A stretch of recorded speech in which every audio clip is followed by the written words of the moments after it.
بسم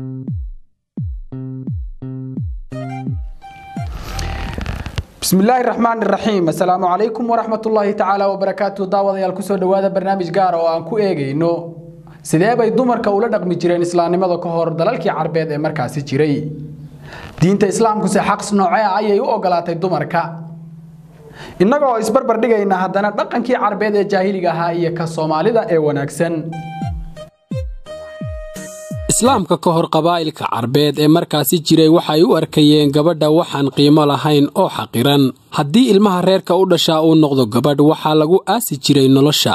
hadday qof dumar in noqoto mid weyn oo gabowdayna wax sharaf ah kumay lahayn agtooda inanta gashaantida ah waxay ku qasbi jireen inay jirkeeda ka ganacsato si ay dhaqaale uga hesho xagga dhaxalka xaq umay lahayn dumarku qaybteeda inay ka qaadato xoolaha dhaxalka oo ah ninkeeda wax xuquuq iyo tixgelin kumay lahayn inta goor ee gabadhu ay furmayso ma lahayn tiro go'an iyo xad uu isku taago dumarka guursigooduna ma lahayn tiro go'an iyo xad u go'an oo uu ku joogsado xaqna umay lahayn inantu inay doorato ninka ay iyadu guursanayso haddii aabbuhu uu ka tago gabadh taasi oo aan carruur dhalin waxaa dhici jirtay inuu guursan jiray wiilka bahda kale ugu weyn haddii kalena uu iska fasixi jiray isagoo u arkayay inay tahay dhaxalkii aabbihii oo ay la mid tahay xoolaha kale ee uu aabbihii uga tagay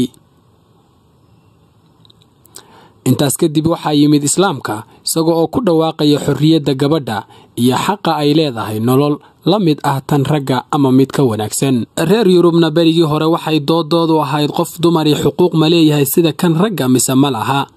waxay taariikhdu inoo sheegaysaa in dawladihii hore Greegu ay gabadha xaqiri jireen waxaanay dumarka u arkayeen wax hoose oo aan qiimo lahayn waxaanay xaaladdu gaadhay heer gabadha la qabo ama tan inanta ahba loo iibgeeyo suuqa oo la weydaarsada lacag waxay ahayd gabadhu mid laga xayuubiyay xuquuqdeeda madaniga ah iyo midda maaliga ah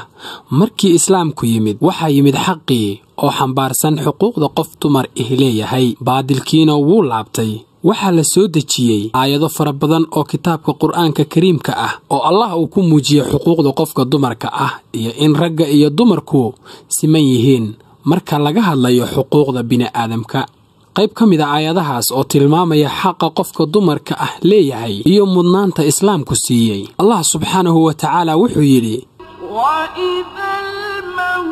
maw'udatu su'ilat bi ayyi dhanbin qutilat waqti la weydiinayo tii yaraanta lagu dilay yaraanta lagu xabaal nololiyay dambigee ayaa lagu dilay ولا تقتلوا أولادكم خشية إملاق نحن نرزقهم وإياكم إن قتلهم كان خطأ كبيرا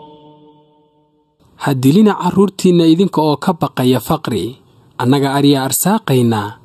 iyaga iyo idinkaba dilistooduna waa gaf weyn tani waa ogeysiis cad oo sheegaya inay habluhu xaq u leeyihiin inay u noolaadaan sida ay ragguba u nool yihiin waxayna halkaas ku tirtirtay jaahiliyaddii aaminsanayd in habluhu ka hooseeyaan ragga waxaana loo sheegay inay tani tahay gaf weyn oo bini'aadamnimo sidaasi leeg bay u sheegtay asxaabta nabiguna xuquuqda dumarka waxa uu nabigu yiri naxariis iyo nabadgelyo korkiisa ahaatee war dumarkiina u dardaarma khayrka taasi oo ah sida wanaagu ku jiro ku dhaqa ka idinku khayrka badani waa kiina ugu habdhaqanka wanaagsan xaqa dumarka waxaan siirada rasuulka naxariis iyo nabadgelyo korkiisa ahaatee ku haynaa inaanu weligii dilin dumarkiisa oo uu ahaa tusaalaha ugu sareeya xagga habdhaqanka dumarka diinta islaamku waxay siisay qof dumara waxay xuquuq lahayd waxaana lagu cadeeyay kitaabka Ilaahay oo uu sharaxayo sunnaha nabigeena xuquuqdaasi oo af iyo ficil ahaanba loo siiyay waxay u dhigantaa tala siiyay ragga marka laga reebo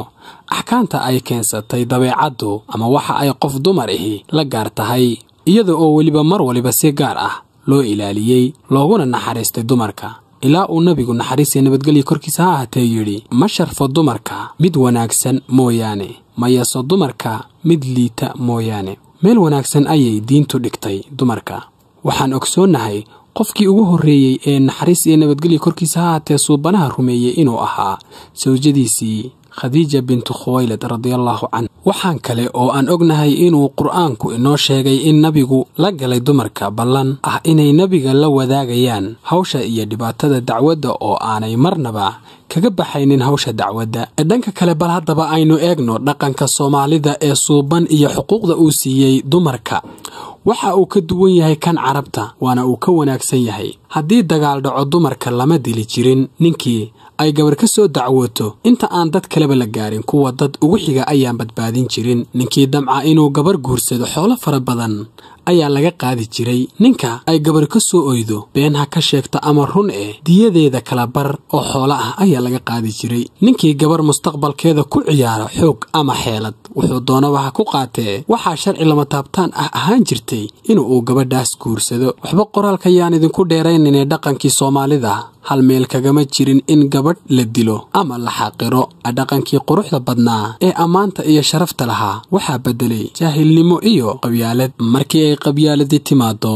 adiguba waad ogtahay inay meeshaas wax ku oolin oo lagu dhahayo naagaha waa loo hambeeyaa ama waa loo taliyaa. ma bilcaan ayaa noo talin karto ma naag ayaa namatali karto. markii ay qabyaaladu idin faquuqday idinkuna aad taageeraysaan haddaba xagee ayaad xaq ka helaysaan haddii aad samayso ama aad ku sifaysan tahay calaamadahan hoos ku soo socda. وحق إكامة مقنع سوها لغو همبيه سياسيga aad taageerto waxa aad ku taageertaa in adeerka mareegaha internetka aad inta badan ku xiran tahayna uu yahay midka beeshaada ninka aad guursatayna aad ku dooratay inaad isku qabiil tihiin carruurtaadana aad ku barbaariso qabiil gabadhaadana aad ka hor istaagto inay shukaansi la samayso wiil aan ku qabiil ahayn haddaba adiga xaqaagii in adeerka u dhiibtay wuuna ku hambaynayaaye iska sug ileen qofulkii aad isku xirtay adaa furihiisii liqay waa inaad u soo celisaa si aad gabadhaada xaqeeda u hesho. dhanka kale waxaan u soo jeedinayaa dumarkeena Soomaaliyeed inaanay u hanqal taagin waxa gaaladu maanta la wareegayaan iyagoo leh xuquuqda dumarka ayaan dhowraynaa waayo diinteena Islaamka ee suuban ayaa horay u sugtay xaqa qof kastaaba uu leeyahay. waxa kala xidhiidha in lagu xadgudbo xaqa qof kasta sida nafta cirdiga sharafta maalka aqliga iyo wixii la mid ah. dhanka kale inay ka dhowrsadaan cudurkan maanta ina dilooday oo ay yihiin gaaska lagu shido ee qabyaalada. daawadayaal iyo dhageystayaal intaynaan barnaamijkii quruxda badnaa ku kala bixin waxaan wada daawanaynaa maanse qurux badan oo hooyooyinka Soomaaliyeed u sameeyay abwaan Cabdiweli Yuusuf Isxaaq Cabdiweli Soomaali. hidiya hawraarta luuqda anshaxa galo hoysigiisa afkaagiyo horumarkiisa abtirsima aan haraynin tilmaan iyo hogol tusaale hooyadu waa tiirka hoyga hirdoogliya harabiyeysan hoggaan heeganoo habqaala hooyadu waa hanka qoyska uurkay kugu qaaday waayo adoo hilibaad hurdaysay dhicaankeedaad higaysay duruuftay la hardamaysay dhibkaa hiigaa la daashay dhabankaa haara yeeshay muuqaalkeedaa halaabi xilliga fooshay haraadi dhigbax bay hiiqda gaari horaadkeedaad jaqaysay dhabtaad hagarle i u seexan dushoo hara kuu ahaata oraah bay kuugu heesi asluubtaaday hagaajin barbaarintay hufnaan u kaabi halyey bay kuugu yeeri nacaskay xumaan ka heerin ayada geesiga ku hiila adoo hanadoo lixaad leh ayay kuu tahay horjooge adoo hanadoo garaad leh ayay hamba kaa ilaalin adoo hanadoo hubqaada dantii hamigeedu raacay baahida baryalaabtu haysay adaa hebelow helaya marnaba kaa haybin mayso kolkii tabaryari hagaasto kolkii dhididkeedu hooro dhankaagana hiil ka weydo humaagaagii laciifo hamiga beentaa ku qaado asxaabta aad kala horayso xaqeedii aad hilmaanto hah goortaa kuma tiraahdo hangaagurro kuguma hayso cadow kugumay halayso la'aantaa hilowgu daashay adoo keligaa hadaafay huqdiyo uurkeeda hoose kasheedu habaar ma siiso ducay kugu hoobisaa hanuun bay kula rabtaa hagaagshay kaa rabtaa hoygay kugu nuurisaa ishay ku hamuun tirtaa